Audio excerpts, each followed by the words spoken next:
The ice crystals of Epsilon-7 cut through Zarina's environmental suit like microscopic daggers. Each breath a struggle against the thin atmosphere that barely sustained life. Her fingers, once graceful and sure, now lay motionless against the frozen ground, refusing to obey even the simplest command. The blast that had severed her spinal cord at the thoracic level had taken more than just her ability to walk. It had stolen her future, her purpose, her very identity as a Kithran scout.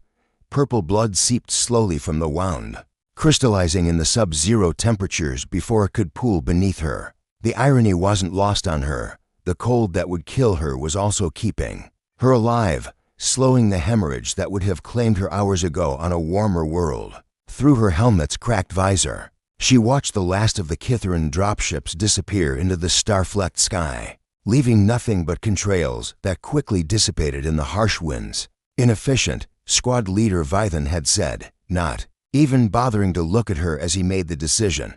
Resources are limited. The paralyzed cannot contribute.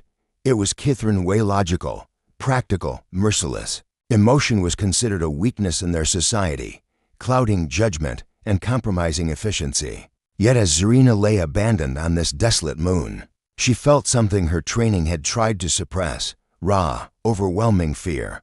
Her suit's heating. Elements were failing one by one, and she could feel the cold creeping up what remained of her sensation, claiming her body inch by inch. The combat stimulants were wearing off, and with them came the full magnitude of pain her nervous system could still process. Above her, the gas giant Epsilon Prime dominated the sky, its swirling storms a kaleidoscope of blues and purples that would have been beautiful if they weren't her last view of the universe. The crunch of footsteps on frozen methane made her heart skip. Had they returned? Had Vythan experienced an unprecedented moment of mercy? But the gait was wrong, too heavy, too irregular. Bipedal but not Kithran. Her hand instinctively moved toward her sidearm, but her fingers wouldn't close. Around the grip, helpless, the word echoed in her mind. More terrifying than any battlefield she'd faced, a figure emerged from the swirling ice fog, and Zarina's breath caught. Human. The distinctive bulk of their military suits was unmistakable, as was the red and white medical insignia on the shoulder. The human stopped abruptly upon seeing her, weapon half-raised before slowly lowering it. For a long moment, they simply stared at each other across the frozen wasteland, predator and prey. Though Zarina couldn't decide which role belonged to whom, the human approached cautiously, weapon now completely lowered, hands visible in the universal gesture of non-aggression. Through her helmet's speakers, she heard a voicemail, she thought. Though human voices all sounded similar to her, the words were incomprehensible. But the tone was something she'd never heard from an enemy, concerned, almost gentle. "I don't understand you," she managed in Kithran, her voice barely above a whisper. The human tilted his head, then pulled out a small device, a universal translator, standard issue for both militaries. He spoke again, and this time the words came through, in accented but understandable Kithran. "You're hurt. Badly hurt. How long have you been here?" "My unit left at dawn," Zarina replied, suspicious of this strange human who hadn't immediately executed her. 3 hours, perhaps 4. The human Marcus, his name tag read, knelt beside her, scanner already in hand, his face behind the visor, was younger than she'd expected, with skin darker than most humans she'd seen in propaganda videos and eyes that held something her people would call weakness, compassion, spinal injury, severe hypothermia, blood loss. He muttered, more to himself than to her. "Your people just left you here. Inefficient units are discarded," she said, parroting the doctrine that now seemed hollow.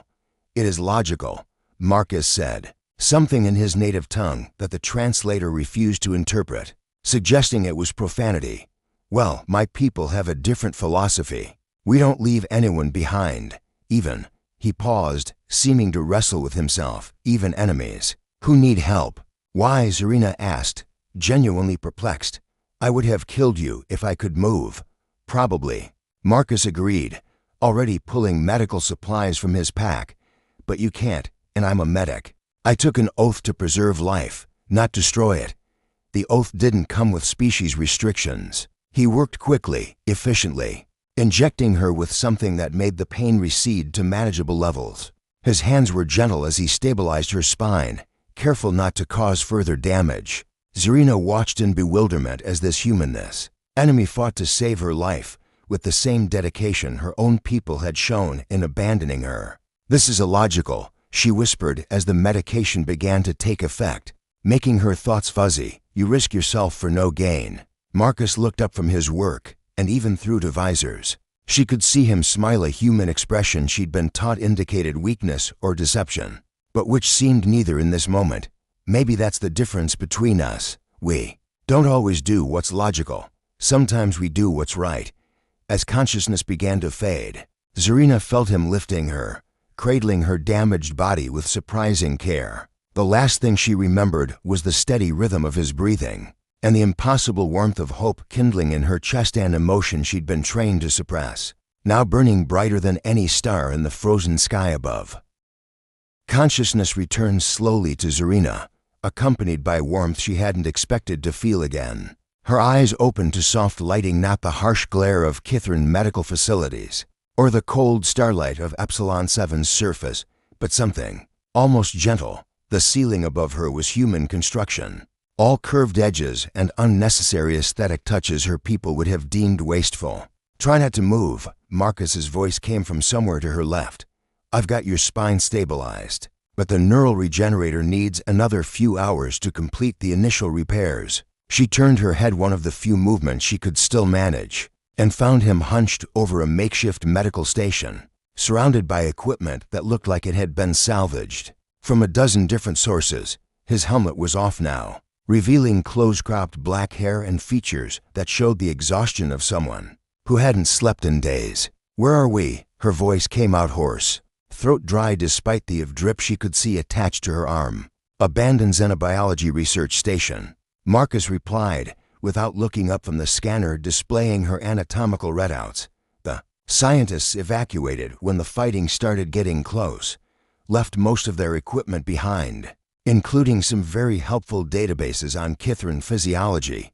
Zarina processed this information, her tactical mind automatically cataloging exits, potential weapons, escape routes, all useless given her current condition. "You should have killed me.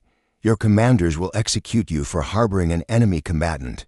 "Probably," Marcus agreed, finally turning to face her. Dark circles shadowed his eyes, but there was something else there too, determination mixed with what humans called stubbornness. "But they'd have to find us first, and I disabled my tracker 2 days ago. Yours too, by the way. Didn't want either of our people interrupting the treatment." 2 days? Zarina's hearts accelerated, a fact immediately displayed on one of his monitors. "You've been treating me for 2 days, 73 hours, actually," he corrected, moving to check her vital signs manually despite what the machines told him. His fingers were gentle against her wrist, searching for the triple pulse of her circulatory system. "Your spinal cord was severed at T6, that's thoracic level 6 in human terms. In your species, that translates to somewhere around your 4th vertebral segment. The damage was extensive, but your people's regenerative capabilities are remarkable. With the right support, you might actually walk again." The possibility hit her like a physical blow. Kithrin medicine would have deemed such recovery impossible, inefficient to even attempt. Yet this human spoke of it as achievable, even likely. Why? The question escaped before she could stop it. Why waste resources on an enemy who would kill you if positions were reversed? Marcus was quiet for a moment, adjusting something on the neural regenerator. "When I was 15, my colony was raided by pirates, mixed species crew, humans, Altarians, even a few Kithrin deserters. They killed my parents, left me for dead with a punctured lung and internal bleeding. A Kithrin trader found me 12 hours later. She could have passed by, avoided the complication. Instead, she spent her own medical supplies to stabilize me, got me to a hospital." He met Zarina's eyes, and she saw something there that made her chest tighten in a way that had nothing to do with her injuries. Her name was Silix. She told me something I've never forgotten. "Suffering is universal. Compassion should be too. So when I saw you on that ice, I didn't see an enemy. I saw someone who needed help." Zarina didn't know how to respond to that. In Kithrin's society, such sentiment would be viewed as dangerous weakness. Yet lying here, alive because of this human's weakness, she found her certainty wavering. Over the following days, they developed a routine. Marcus would check her progress every few hours, adjusting treatments based on her unique physiology. The neural regenerator worked slowly, rebuilding connections one SABS at a time. Between treatments, they talked first out of necessity, as he needed to understand her physical responses, then out of something approaching curiosity. "Your bones are fascinating," Marcus said one evening, studying a scan. "The hollow structure should make them fragile, but the crystalline matrix is actually stronger than human bone. Evolution is amazing." Kithrin evolution was guided, Zarina corrected automatically. "We enhanced ourselves over generations to be more efficient." Efficient, Marcus repeated, and she heard something like sadness in his voice. "Is that why they left you? Because healing you wasn't efficient?" The question stung more than she expected. "A paralyzed scout serves no purpose. Resources spent on my recovery could maintain 3 functional soldiers. That's arithmetic, not morality," Marcus said softly. "You're not a resource, you're a person." "Person is a human concept," Zarina countered, but the words felt hollow. "Maybe," Marcus agreed, checking the sensation in her lower limbs. Still nothing, but he assured her that was normal at this stage. "But you have a name, memories, fears, hopes. That makes you a person in my book, regardless of species." As he worked, Zarina found herself studying him, the careful way he moved around her injuries, how he hummed tunelessly when concentrating, the gentle strength in his hands. She'd been taught humans were chaotic, driven by emotion rather than logic, but Marcus seemed to blend both, using scientific precision guided by something her people had tried to breed out: empathy. "The feeling should start returning tomorrow," he said, completing his examination. "Pins and needles at first, then actual sensation. It's going to hurt." "I'm not afraid of pain," Zarina said, and for the first time in her life, she wasn't sure if she was stating fact or trying to convince herself. Marcus smiled. She was beginning to recognize the expression wasn't weakness, but warmth. "I know, but you don't have to face it alone." As he dimmed the lights for her rest cycle, Zarina felt something shift inside her chest. The walls she'd built, the training that taught her connection, was weakness. All of it seemed suddenly fragile against the simple kindness of this impossible human who saw her not as an enemy or a tactical problem, but as someone worth saving. The first sensation returned, as Marcus had predicted: pins and needles. That felt like static electricity coursing through nerves that had been silent for 2 weeks. Zarina gripped the parallel bars he'd improvised from laboratory equipment, her knuckles pale lavender with effort as she fought to remain upright. "That's it," Marcus encouraged, standing close enough to catch her if she fell, but far enough to let her find her own balance. "Your muscle memory is still there. Trust your body." "Kithrin bodies aren't meant to trust," Zarina gasped, sweat beating on her forehead, another physiological response her people considered weakness. "They're meant to obey."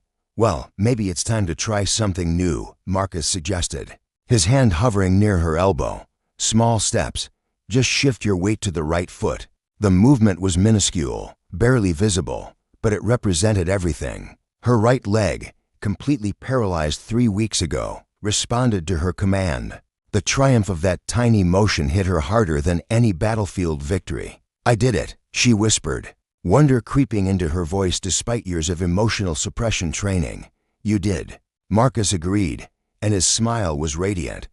"Want to try for an actual step?" They worked for another hour before exhaustion forced her to stop, as Marcus helped her back to the medical bed, his hands steady and warm against her back. Zarina found herself reluctant to break the contact. Touch among Kithrin was purely functional: medical, combat, reproduction. This casual intimacy was entirely human and dangerously addictive. "Tell me about Earth," she said as he prepared their evening meal, field rations supplemented with edible plants he'd identified around the station. "Not the military intelligence version. The real one." Marcus paused in his cooking, a soft expression crossing his features. "It's gone, you know. Has been for 3 generations. But my grandmother remembered it. She used to tell me about oceans so vast you couldn't see the other side. Forests that sang with 1,000 different birds, cities that touched the clouds. We have no forests on Kithar, Zarina offered, surprising herself with the voluntary information. The efficiency reforms removed them centuries ago. But we have crystal gardens, geometric formations that grow in mathematical patterns. When the triple suns hit them at convergence, they create light symphonies. That sounds beautiful, Marcus said, bringing her a plate of something that smelled surprisingly appetizing. Beauty is ephemeral. Zarina stopped mid-word, catching herself. Yes, they are beautiful. They ate in comfortable silence. But it was broken by the sudden crackle of Marcus's emergency receiver, the one channel he couldn't disable without raising suspicions. Both tensed as an automated message played. Attention all personnel.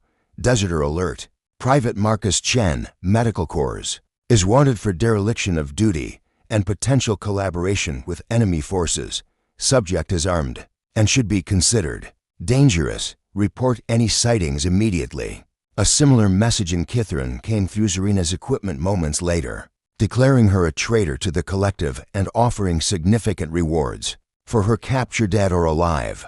They're searching, Marcus said unnecessarily, already moving to pack essential supplies. Both sides. We've stayed here too long. Where can we go? Zarina asked, testing her legs. She could stand now, walk short distances with support. This entire moon is a battleground. Marcus pulled up a holographic map. There's an old mining complex in the polar region. It's deeper in the ice fields, harder to scan. We could hold out there until what? Zarina interrupted. Neither of us can go home. We're traitors to our own people now. The weight of that truth settled between them. Marcus met her eyes, and she saw her own realization reflected there.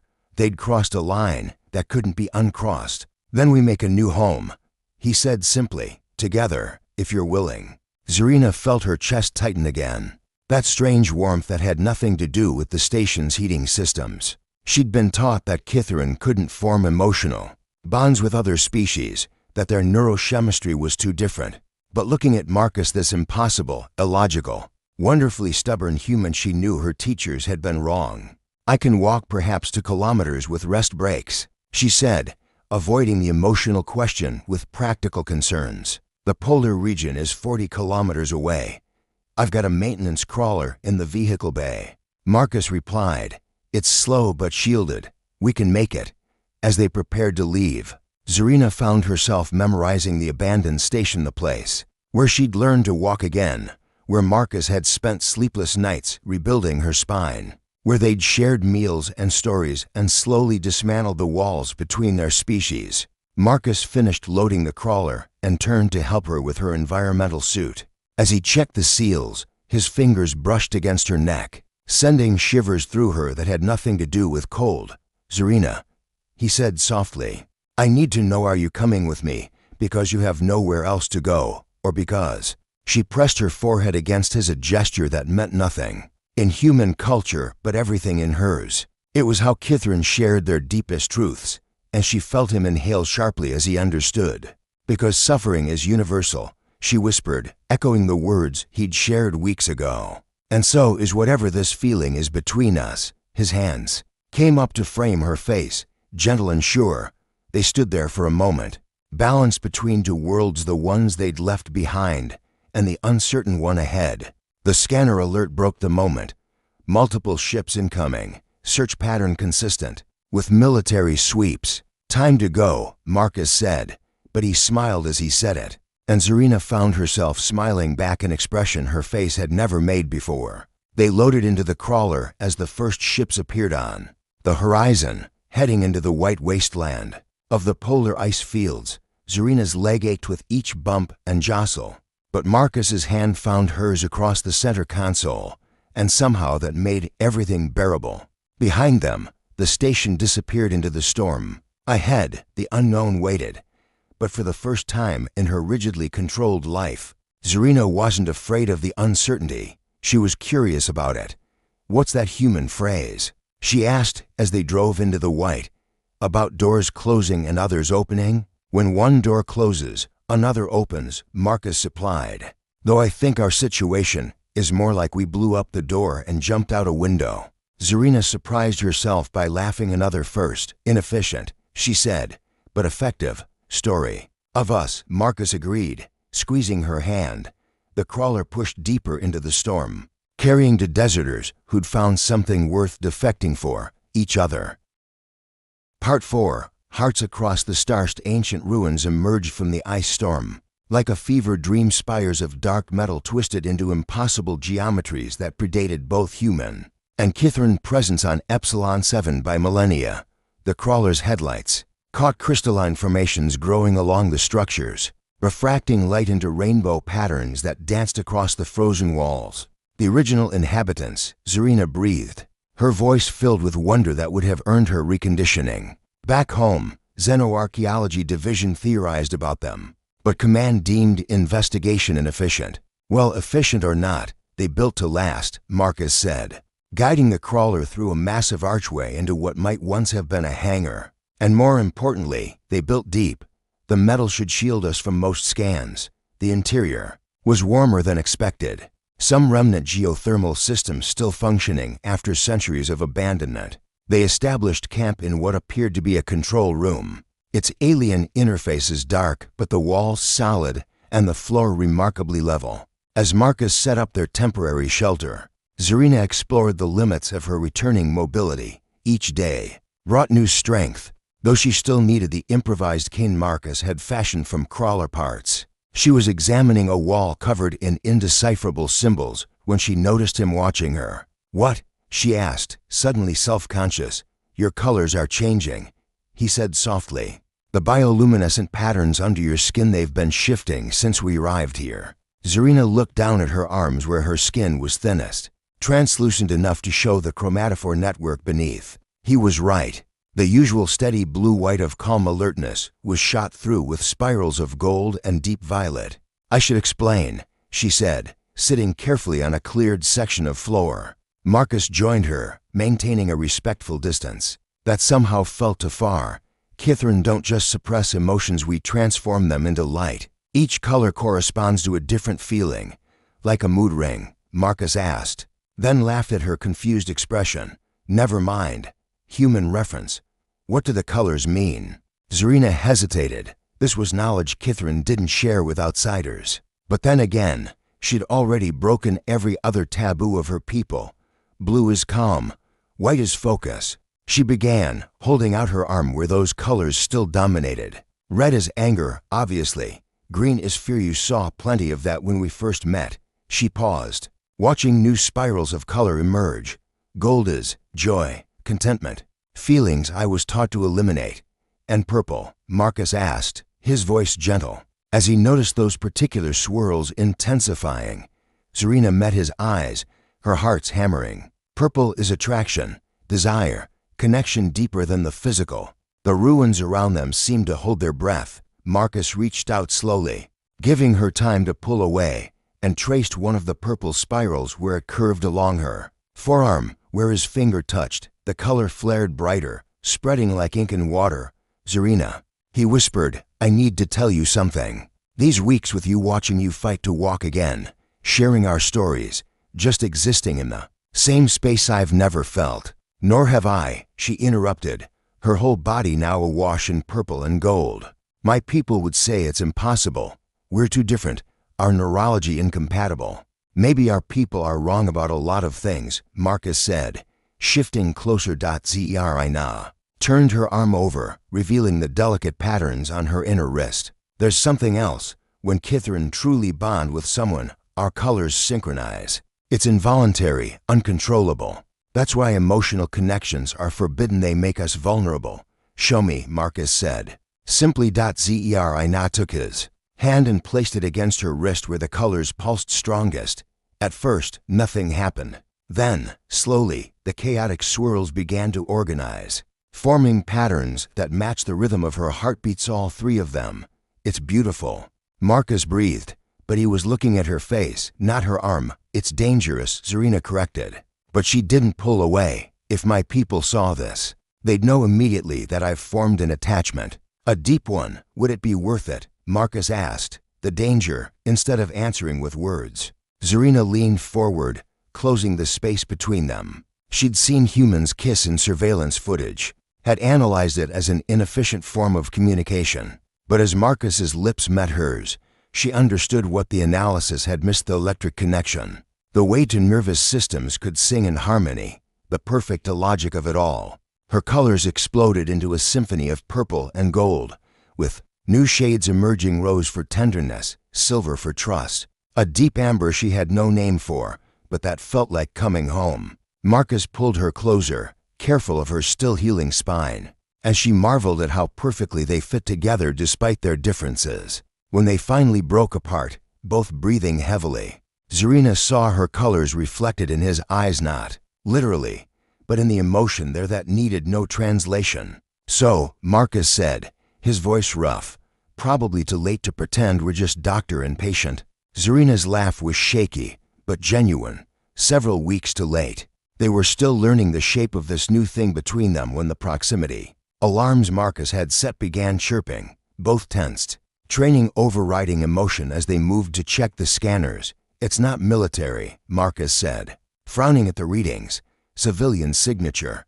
Mining vessel by the look of it." Through the ancient hangar's entrance, they watched a battered ore hauler settle onto the ice, its hull scarred by years of asteroid mining. The markings were from the Neutral Mining Consortium, one of the few organizations that operated outside the war. "They must be using the ruins for shelter from the storm," Zarina observed.